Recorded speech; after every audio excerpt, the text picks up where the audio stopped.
Have you ever noticed the more available you are, the more invisible you become? You answer every text, you say yes even when you're exhausted, you show up for everyone. But somehow, it feels like no one is really showing up for you. Here's the paradox.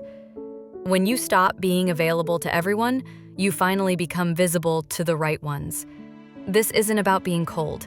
It's about being clear. Clear about your worth. Clear about your boundaries. Clear that your time, your energy, your heart are not for free.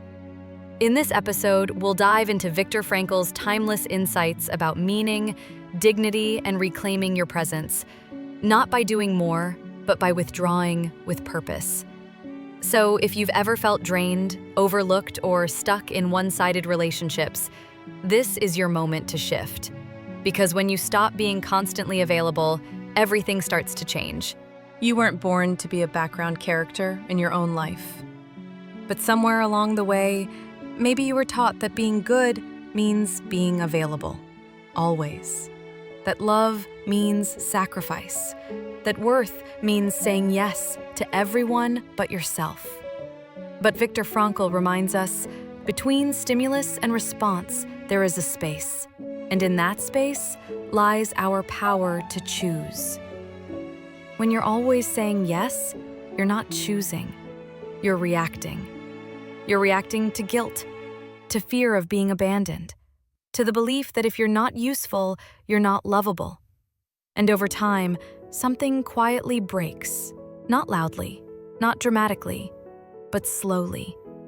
Your boundaries blur, your identity dims, your soul starts to whisper, "What about me?" Let that question echo for a moment, because the truth is, you're not here to be consumed. You're here to be seen. The shift begins when you step back. Something powerful happens when you stop being so available. At first, it feels like guilt. People get confused. Some even get angry, because they were never used to the version of you that says, "Not today. I need space. I matter too." But then, something inside you begins to rise. For the first time in a long time, you hear your own voice, without the noise of everyone else's needs. You realize your worth isn't in how much you give. It's in how deeply you live. Stepping back doesn't mean you love less. It means you're learning to love yourself too. And it's here, in this space, where Viktor Frankl's words echo again. Those who have a why to live can bear with almost any how. You can't find your why when your entire life is a reaction to someone else's expectations. You find it when you pause, when you protect your time, when you stop proving and start becoming. This is where the real shift begins. And it's not loud. It's not dramatic. It's quiet. It's sacred. And it's yours. Building a self-worth you can stand on. You don't stumble into self-worth. You build it, like a house. And the foundation? It's built on what you say yes and no to. Every no to what drains you is a yes to the version of you that's waiting to grow. Every time you protect your peace, choose rest over hustle, clarity over chaos, you're laying another brick of self-worth. Viktor Frankl reminds us, life is never made unbearable by circumstances, but only by lack of meaning and purpose. So start small. Your purpose doesn't have to be big, loud, or perfect. It just has to be true. Say yes to what lights your eyes again.